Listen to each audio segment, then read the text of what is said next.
Tani kemi shfrytzuar rastin që në lidhje direkte nga Slovenia ta kemi një prej garueseve më të rëndësishme të sportit dhe më suksesshme e sportit të notit.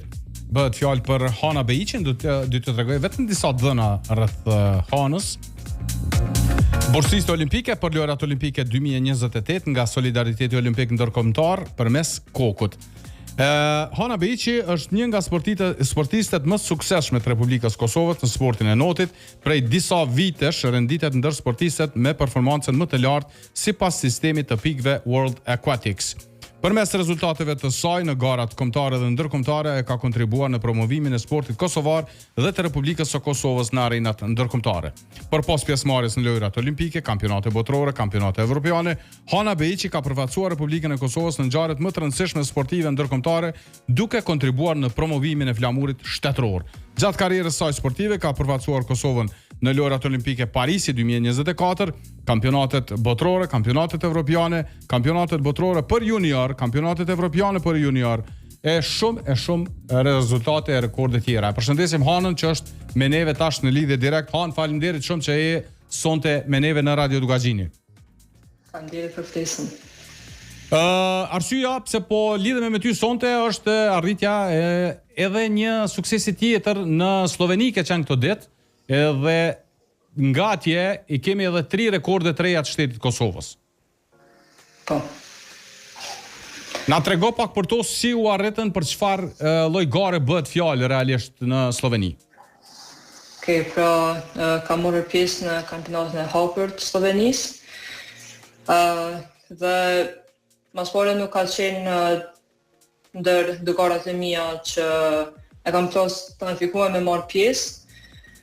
Por gjatë stërvitjeve kemi diskutuar me trajnerin dhe thamë qëllimi kryesor për këtë garë ka qenë pse jo. Pse jo, të mos i thënë 3 rekorde. Kam dashur vetëm ta zbuloj veten në disiplina të reja, siç është 200 kg që s'kam garuar 200 kg që 4 vjet, që është distancë pak më gjatë se sprinta që i bëj zakonisht. Po ashtu edhe 100 metra shpinë dhe krel. Këtë vetë kam garuar vetëm 50 qa.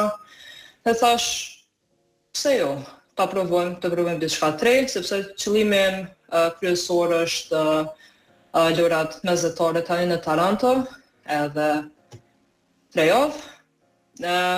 Po, kam notuar edhe 50 qa po ashtu, por qëllimi kryesor në këtë garë ka qenë pro disiplinë 100 metra dhe 200. Mund të themi që jam e kënaqur me rezultatet,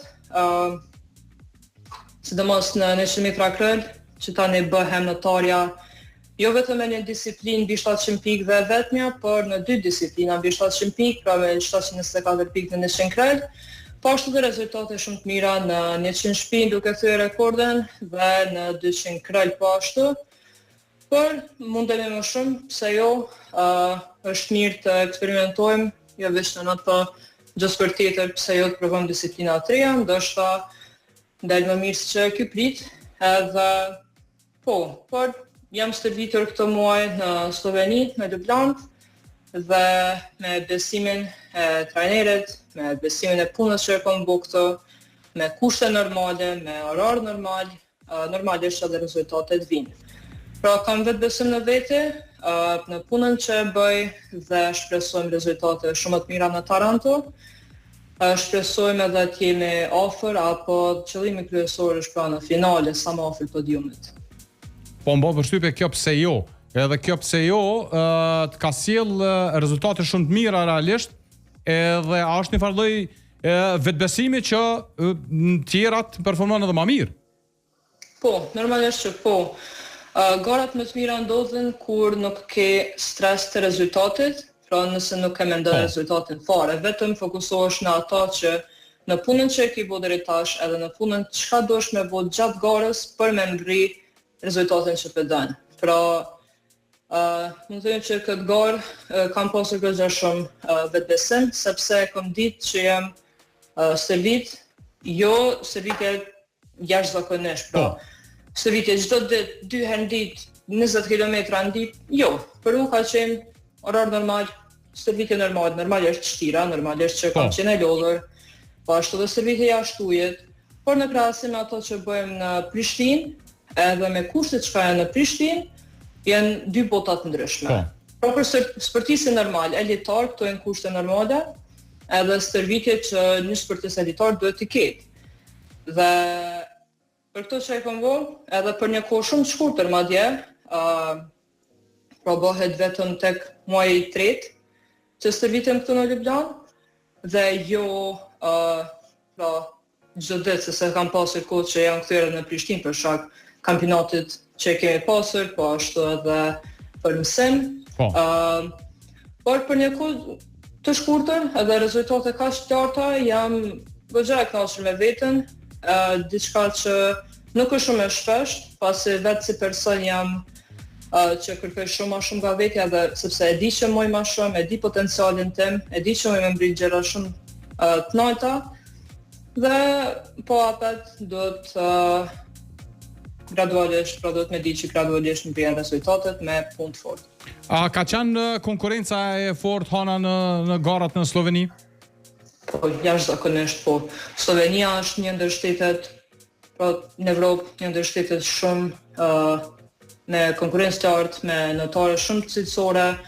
Pra Slovenia, le të themi në garën më të madhe, pra në Olimpiadë ka me notaren që aktualisht stërvitem bashkë me të, Nezha Klançar, ajo ka shkuar në finale në Paris 2024, pra në Olimpiadë, që është diçka është diçka shumë e madhe, dhe sidomos është një nder i madh që të stërvitem me të, dhe gjatë stërvitjeve të kemi dialoge, të shikoj teknika të ndryshme, dhe të marr sa më shumë mësim nga ajo, po ashtu dhe nga notarët të tjerë. Edhe jashtë sprintave, Slovenia njihet si ndër shtetet më të forta në Evropë, dhe konkurenca ka qenë jashtëzakonisht e madhe, jo vetëm në kategorinë absolute, por edhe në kategorinë juniore, pra në kategorinë që jam unë, dhe të dalësh me 2 medalje të argjenta në kampionatin e hapur të Slovenisë në kategorinë absolute, do të thotë fantastike. Mendimin tim do të thotë diçka shumë. Fantastike. Po, por sërish, do të me prek në tokë, mos e të dërru shumë. Me kritiku vetën ka pak.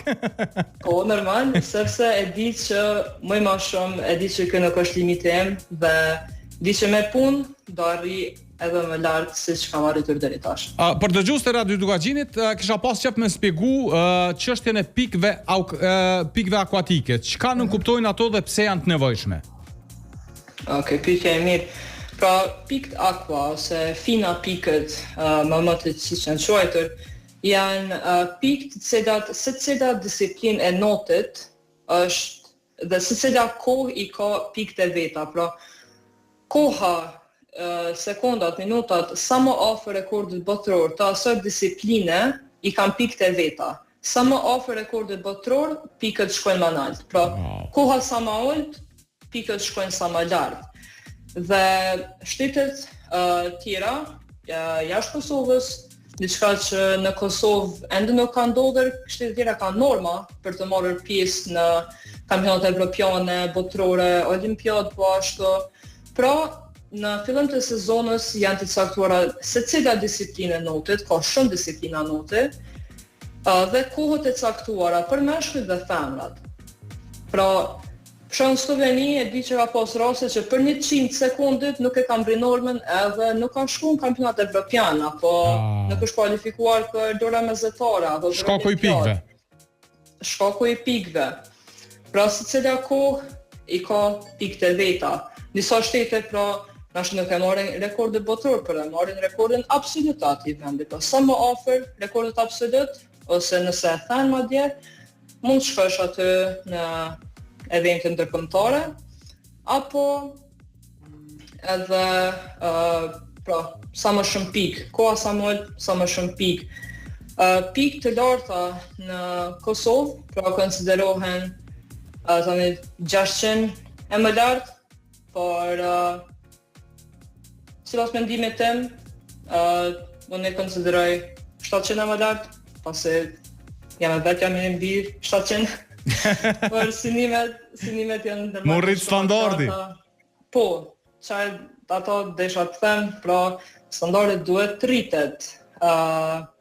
Dohet me ndjek në të tjerë një shembull, siç unë që kam ndjekur shembull tjerë sepse unë nuk kam qenë gjithmonë notarja më e mirë në Kosovë, ka pas notar shumë para meje, dhe unë gjithmonë i kam marrë parasysh ata dhe duke mësuar nga ata, duke marrë eksperiencë nga gara tjera dërkombëtare, e përmirëson edhe vetëm. Normalisht që mbrin edhe niveli më të lartë. Edhe për regional, po ashtu edhe synime do të më sa më lart të mbrish statusat të mëdhej ndërkombëtarisht. Absolutisht. Edhe për fund, për mos më të marr më shumë kohë se normalisht keni nevojë edhe për pushim edhe për veti, në fund pyetja është pas përfundimit të kësaj gare, a e ndin veten që je gatshme për Taranto? Po, besoj që jam e gatshme për Taranto, ende po stërvitem, tani po stërvitem më specifikisht për disiplinat që i kam në Taranto, pra do i tentoj 3-5 ditësha, pra shpinë, delfin dhe krall. Në mendje nuk dua të kem ndonjë kohë specifike apo një teknikë specifike gjatë garës, sepse dua ta kem mentalitetin si që kam pasur në këtë kampionat, pra në kampionat në Slovenisë. Pra ti me sigur punën që e kam bërë edhe të bëhet çka të bëhet. Ja do e bëj kohën më të mirë timën, ja nuk do e bëj për diçka kryesore që është aty dhe që është 100% e vërtet, është që ka me vazhdu me natë, ka me vazhdu me dash notën, dhe nuk do të dërzon derisa të mbrit qëllimet e mia në këtë sport. Ana, të falenderoj shumë për kohën, të urojmë shumë suksese edhe uroj që shkojmë përgatitjet sa më mirë për lojrat mesdhetare në Taranto. Faleminderit. Natën e mirë. Natën e mirë.